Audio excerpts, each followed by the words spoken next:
Welcome viewers, today is September 18, 2013. My name is Roy and thank you for taking a few minutes to view my 2013 Challenger RT. Okay, now why am I making this video? Okay, first off, I sell these cars full time and I just took delivery of this one yesterday. I'm making this video not because I want to show off my car. I've already looked at enough silly little videos on YouTube. Yes, here's my car, it's pretty, it's got a Hemi engine, look, power windows, got nice wheels, it rides really nice, I'm so happy, yak, yak, yak. We've all heard about that, okay?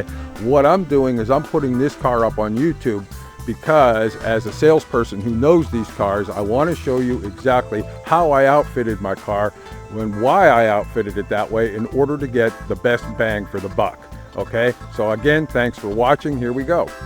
This Challenger is a base 26F package. What that means is that it's the lowest price RT with the 6-speed manual Tremec transmission.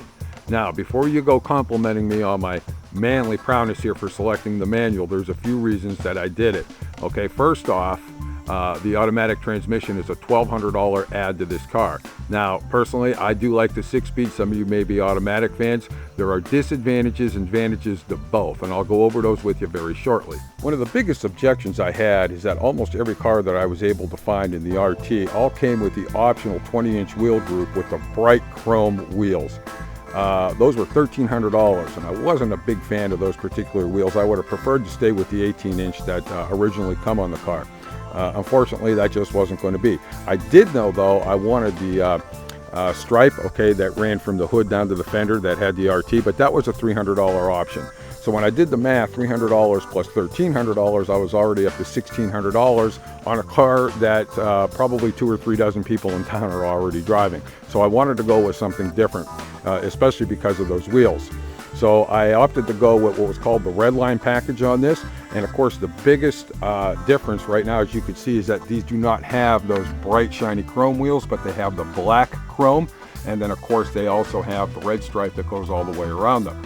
Also on this particular car, it comes with its own stripe kit, which is a lot different than what you see. It's exclusive only to the Redline, and it even says Redline right there on the back. Okay, I really like the stripe, but I thought it was a little too obvious, which brought it down to what color car did I want. Well, unfortunately, these only come in 4 colors: black, white, the billet silver, and the granite color that you see here. I went with the granite only because of the fact that the black wheels actually match in there really nice, and this particular stripe becomes less obvious on the car versus on the white, where it really stood out or really went over the top, in my opinion. I really do like this particular granite color, and so far I've gotten nothing but compliments on it. All right, so for $1,995, what else do you get with the Redline package? Well, first off, you get the bright pedal group, as you see here. Secondly, the rear end on this is completely different. If you're just getting the base RT without this particular package, you're going to end up with a 373 rear end, which is pretty quick. This particular package brings the rear end up to 392. Now, compare that, okay, to the automatic transmission, which is only going to have a rear end ratio of 306, which means that the manual transmission on this car is going to give this car more oomph and get up and go off the line than it is with the automatic, okay? But here's the downside. Don't look for any fuel savings just because you're driving the manual transmission. Okay, the automatic on this will come with a fuel-saving Hemi, the fuel-saving Hemi technology, which means that in cruising modes or light use, it'll kick down into 4 cylinders, which will actually improve the gas mileage. With the manual transmission, the fuel-saving technology is not available. So this particular car will probably get equal gas mileage as the automatic, maybe even slightly worse because of the higher rear end ratio. But again, we're not buying this car for the gas mileage, we're buying it for the power and the value for what you're paying for.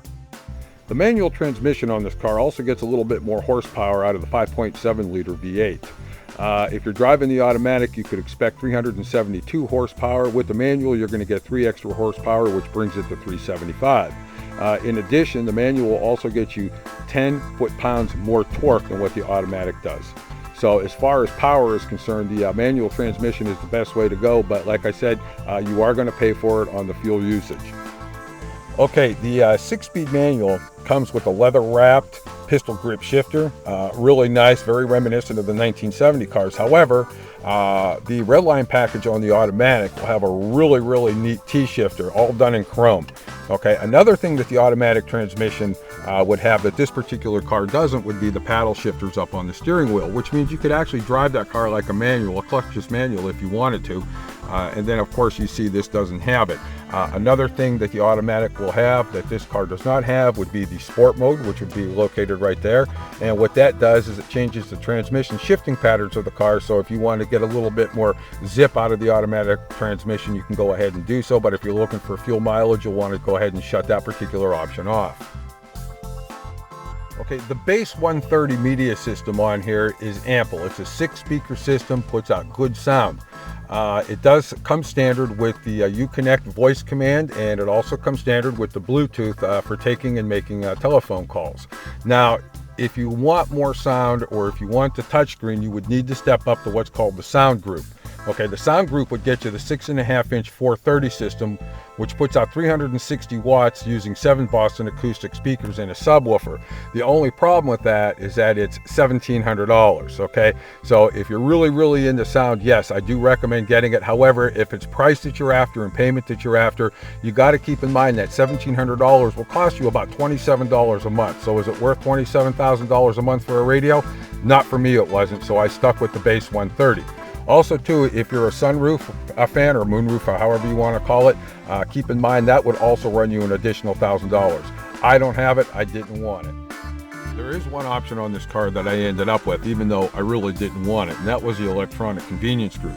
On the manual transmission for $750, the electronic convenience group gets you some additional displays over here in this little computer thing. You would get like temperature and compass, tire pressure monitoring. Also too, you would get the universal garage door openers that are located right up there, and power heated mirrors. Now that's for the manual. If you got that particular group on the automatic transmission, you would also get automatic start, okay? Auto start is really nice. If you've had to put one on a car lately, you're going to find out that you're going to end up paying $300, $400, maybe even a little bit more depending on the type of car that you have.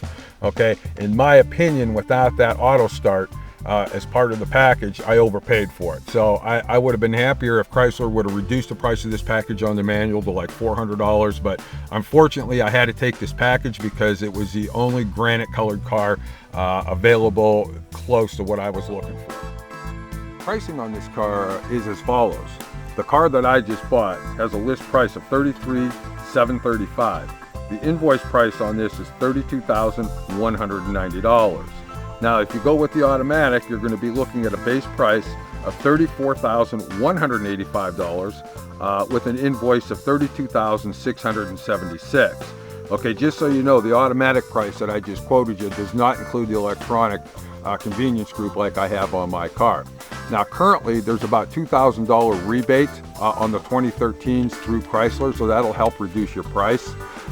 You could opt for the 2014 if you want, but I will tell you there is a $1,000 rebate on the 2014s, but I have found out that the base price on the 2014s has risen by $500.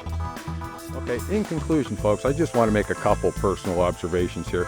Yeah, I've read about, well, the Mustang's faster. Yeah, the Camaro's faster. All right, let's compare apples to apples here, okay? Because this is a really big apple. This is a full-size car. It is 4,000 pounds. Obviously, the Camaro and the Mustang, they're smaller cars, okay? They're lighter. Yes, they're going to be about a half a second faster on the 0 to 60 time than what the Challenger is, okay? However, if you have people to move and you want to move them in comfort and a little bit more reminiscent style, this is the car that you want, okay? So listen, if a half a second is going to make a big difference in your car purchasing decision, then obviously please go take a look at the Camaro or the Mustang. Now, if you happen to be down in southern Jersey and you're interested in taking a look at a car like this, or maybe something even completely different, please feel free to stop on into Lilliston Chrysler, see me personally, Roy, and I'll be more than happy to assist you. If you want to learn a little bit more about me, please visit my website at www.themoparman.com. Again, guys, thanks for taking a few minutes. I hope everybody gets an opportunity to drive one of these fantastic cars and love it as much as I do.